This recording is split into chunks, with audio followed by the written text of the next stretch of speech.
bulan kakek cacek raya nyo selama ini 3 bulan ke bawah melucu balik jadi raya yo.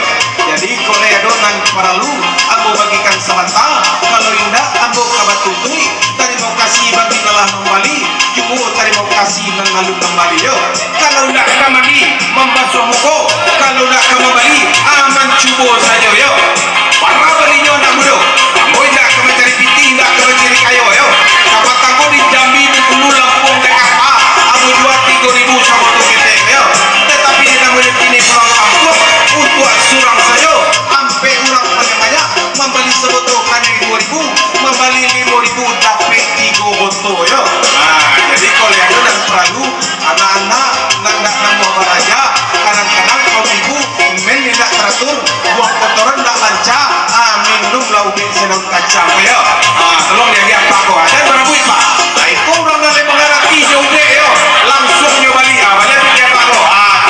3.000 sebotol yo, dapat 5.000 3 botol. Orang yang mengatakan makhluk kabua makhluk baraya dibayar membaca nak nampak menonton TV makhluk mengabua. Katanya hormon dalam tubuh Tuhan mulai kurang yo. Karena itu minumlah ube si daun kacang yo. Tolong dibagikan ya lo. Ube si daun kacang dibuat pagi di 2 batang.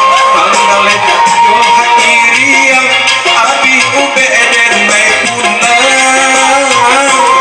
Ube ramuan kuno tanamo saja dahulunya.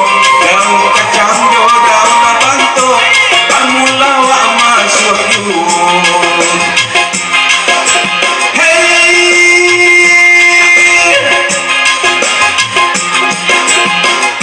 ube diminum pagi patang, sakit dado sakit pinggang, panik-panik taraso sanang.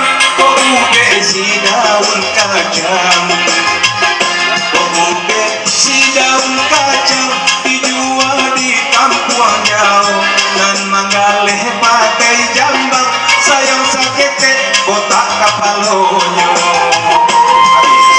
Jadi boleh dengan perlu aku bagikan sebentar, kalau tidak ambo katut kuat utui. Terima kasih bagi nalah mali.